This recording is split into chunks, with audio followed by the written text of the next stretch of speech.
Hi everybody, I'm Greg Marchand, author of Service Management Made Simple and president of Automotive Aftermarket Training, where we provide quality, affordable, technical, and management training to the automotive industry.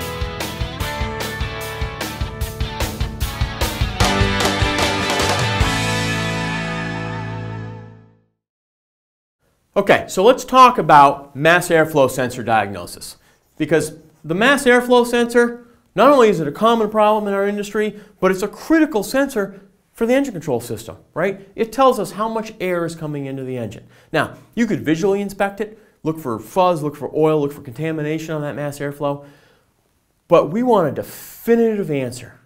Car comes to you with a P0171 code, System 2 lean. We all know mass airflow sensor is often the problem, but how do you know for sure, without just throwing apart the car, that mass airflow sensor is a problem? Real simple. Use two scan tool values, two data parameter values.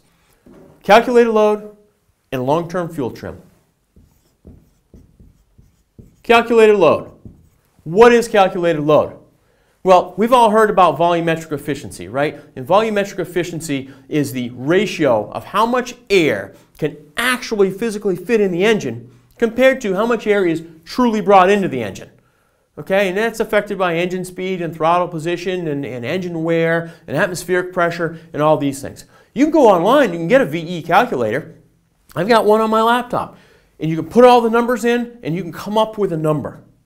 I don't want to do all that work. I'm lazy. I'll admit it. I'm lazy. I don't want to do all that work. Engineers gave us a data value right there on a scan tool that is darn close to volumetric efficiency. Some would say it is.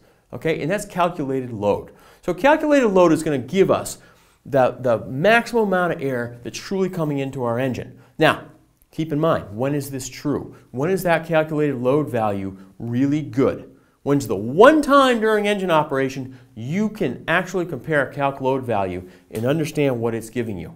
And that one time is at wide open throttle. Get the throttle plate out of the way, let the atmosphere push all that air in there so we get the maximum amount of air actually coming in. The computer's going to take mass airflow value and it's going to calculate this calculated load from mass airflow. Okay, where should it be? Depends on how many miles are on the car. Depends on a lot of factors, but in general, it should usually be between 80 and 95% on a normally aspirated vehicle. The only time you're ever going to see 100% calc load, 100% volumetric efficiency, is on a supercharged or turbocharged vehicle. Okay, so you're never going to see 100%, but you should generally see between 80 and 95% calc load. So 80 to 95% is a good guide. Fuel trim. LTFT, long-term fuel trim. Let's talk about that for a brief second. What is it? One of my favorite data parameters. Tells you a lot. Tells you what the computer is thinking. Remember what it's doing. It's taking mass airflow value and a few other modifiers, and it's determining base injector duration. How much fuel do I give with the amount of air that's coming in? Gives the fuel, air-fuel combined inside the engine. The O2 sensor is going to check and see how much oxygen is left over. If you get very little oxygen left over, O2 sensor is going to say that. If you get a lot of oxygen left over, O2 sensor is going to say that. It's going to report back to the engine control computer, and the engine control computer is going to take that feedback and determine how good was my base injector duration. If I've got a lot of oxygen left over, I better give it some more fuel. So I'm going to modify my base injector duration. That fuel trim is that base injector duration modification. And it's going to increase the amount of fuel. Plus increases fuel. Minus takes fuel away. Generally, you want to see long-term fuel trim, plus or minus, and I'm going to say, we used to teach 20%. I'm going to say for all intents and purposes, 10%. Okay, anything less than 10%, plus or minus 10%, is pretty okay. If I start getting more than 10% fuel trim, either minus or plus, I'm starting to think maybe I got a little bit of a problem. Okay, so let's talk about how we're going to use calc load and long-term fuel trim to definitively diagnose a mass airflow sensor. Car comes to you with that P0171 System 2 lean code. Take it out, do a brief hole shot. Get that throttle wide open, giving you permission to beat on a customer's car, but just for a second. Wide open throttle, get your calc load number. If that calc load number is less or more than this range, you've got a problem. On a normally aspirated engine, it shouldn't be over 100%. It shouldn't be over 95%. And it should never be less than 80%. So let's say our calc load number is off. What does that mean? It means one of two things. It means engine mechanical, engine cannot physically bring in that kind of air. Just physically can't do it. The cat's plugged, the engine can't do it. We get a valve problem, we got an air cleaner problem, etc. It can't physically do it. Or we get a measurement problem. The amount of air coming in isn't being measured right. And so our calc load is going to be off.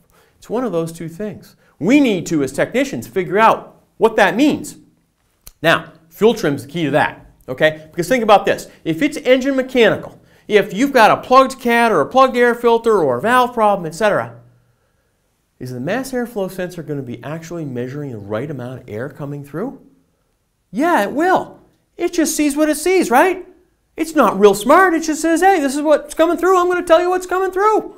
No bones about it. And the computer's going to make that decision. It's going to see, let's just say 1 quart of air is coming in. It's going to go, well, 1 quart of air coming in, I'm going to give it such and such amount of fuel. What's your fuel trim going to be? It actually did measure the air coming in, didn't it? That's all that the engine was capable of. So how good was its injector duration decision? Pretty good. How much extra oxygen is going to be left over after the process? Not much. What's your fuel trim going to be? Pretty good.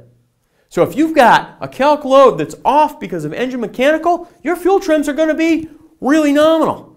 Short term should be right around 0, and long term is going to be plus or minus 10% or much less.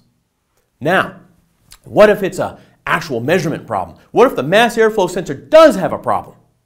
How do we know that? Well, calc load's off, and that would be one of our possibilities. What's fuel trim going to be doing? Let's think about this. We report 1 quart of air coming in.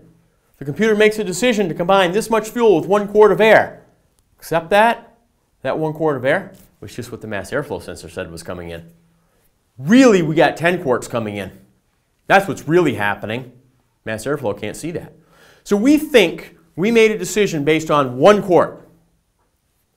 How much oxygen is going to be left over if we combine the actual 10 quarts that really is coming in with the fuel that we would normally give 1 quart? We're going to have a lot of extra oxygen, aren't we?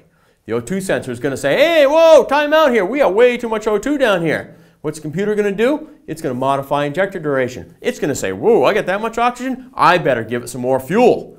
Our fuel trim is going to start to ratchet up. We've got a calc load problem, we know.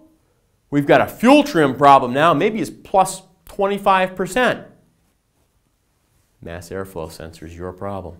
We've got more air that's coming in than what we're actually measuring.